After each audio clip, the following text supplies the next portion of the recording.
Selamat malam teman-teman semua. Perkenalkan saya Elsa Erlanda dari kelas 20 PO1 dengan NIM 2011 2010. Hari ini saya berada di salah satu warung legendaris yang ada di Kecamatan Suruh.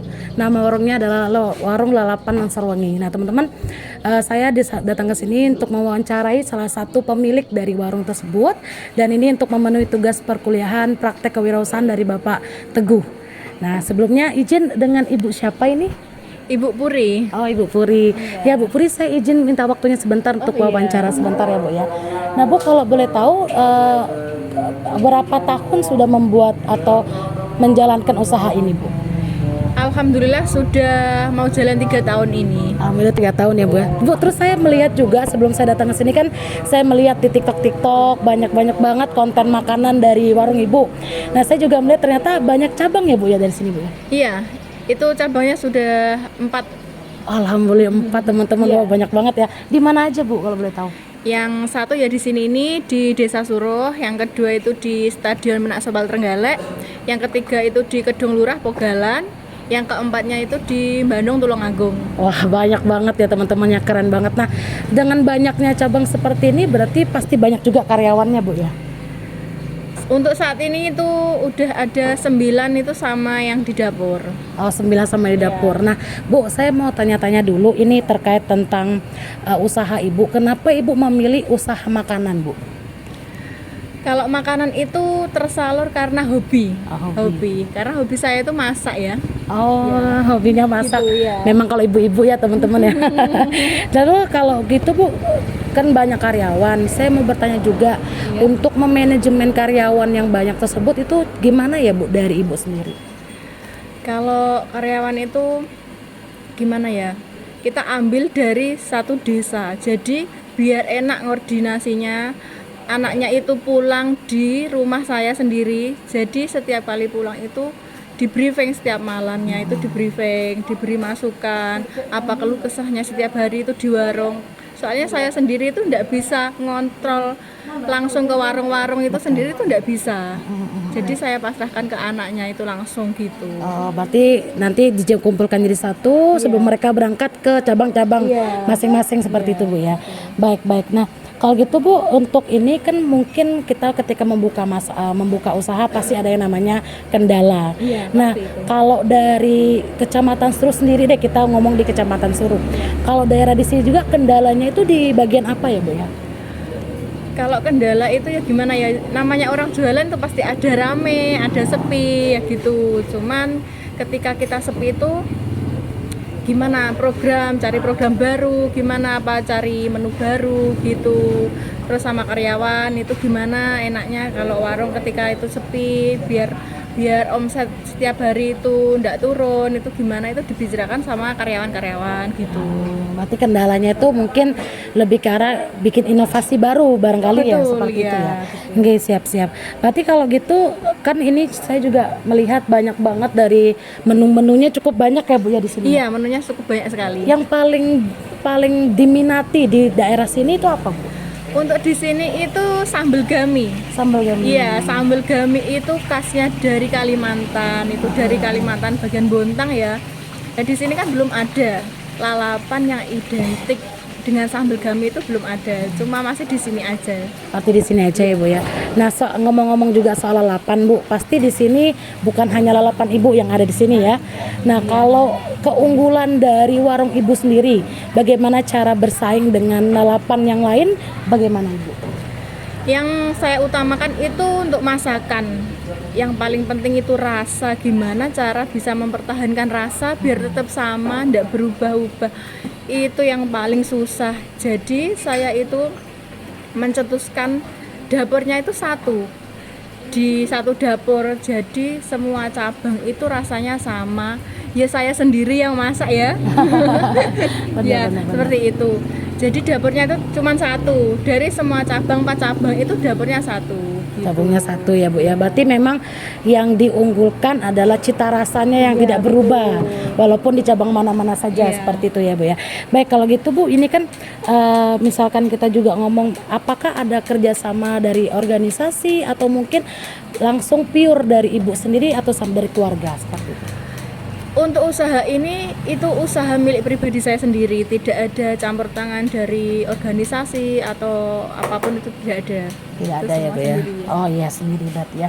Nah berarti kalau misalkan ini kan banyak 4 cabang Bu ya, berarti kita tidak bisa meragukan lagi pemasarannya. Ya kalau misalkan dari Ibu sendiri memasarkan produk Ibu atau kita memasarkan warung lalapan ini, bagaimana Bu pemasarannya? Itu semua melalui media sosial. Saya gencar itu memasarkan semua dari media sosial. Jadi tuntutan dari anak-anak, dari karyawan itu semua diwajibkan punya media sosial, terutama itu TikTok. Untuk saat ini di era TikTok itu kan gencar-gencarnya ya. Betul. Apa itu namanya, kejar tayang gitu. Jadi ketika video kita itu naik, itu pasti ngimbasnya ke warung, pasti warungnya tuh ikut rame gitu. Jadi kan penasaran di mana ini, terus dicari gitu. Benar-benar sih. Kalau nempel-nempel misalkan kayak banner-banner gitu kok ada juga. Iya, kadang kalau ketika itu saya ambil waktu anak-anak pendaftaran sekolah, itu saya tempel-tempelkan di dekat kantor-kantor gitu, dekat-dekat sekolah, ketika ibu-ibunya itu ngantar anaknya sekolah gitu, biar bisa lihat banner-banner kita. Cuman lebih fokusnya itu ke media sosial. Media sosial ya. Ya karena memang zaman sekarang media sosial paling ini ya Bu ya. Nah berarti kalau misalkan saya juga melihat ini dari 4 cabang, berapa banyak Bu, berapa porsi yang habis setiap harinya? Kalau untuk porsi itu ya namanya di kampung ya, jadi itu kita ndak berharap banyak ya, kalaupun banyak itu alhamdulillah. Cuma untuk perharinya tembus 50 porsi itu saya sudah bersyukur banget. Wah 50 porsi ya teman. Berarti itu berapa kilo ayam atau bebek itu Bu? Kalau ayamnya itu kira-kira sekitaran 10 ekor ayam, 10 ekor bebek, itu udah banyak sekali, sudah kualan di sini. Kalau di kampung itu udah kualan. bener. Tapi memang saya melihat juga dari tadi sebelum kita mulai video banyak banget yang belanja di sini Bu ya, apalagi buka puasa dan segala macamnya. Nah kalau gitu Bu, misalkan ini kan kita melihat juga berarti dari tadi saya dengar satu dapur ya Bu ya. Berarti untuk menjaga kualitas makanannya berarti dari tangan Ibu Puri sendiri. Iya. Untuk menjaga kualitas tersebut berarti Bu ya. Iya. Siap.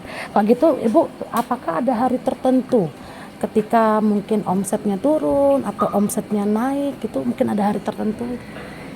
Kalau hari-hari biasa itu biasanya pas hari Senin sampai Selasa itu omset bisa turun, tapi kalau hari sudah memasuki weekend ya, itu masuki hari Rabu, Kamis, Jumat sampai malam Minggu, itu omsetnya naik. Omsetnya Gitu, naik. iya. Mantap banget ya, berarti memang di hari-hari weekend mungkin Iya, ya banyak iya. yang ini ya.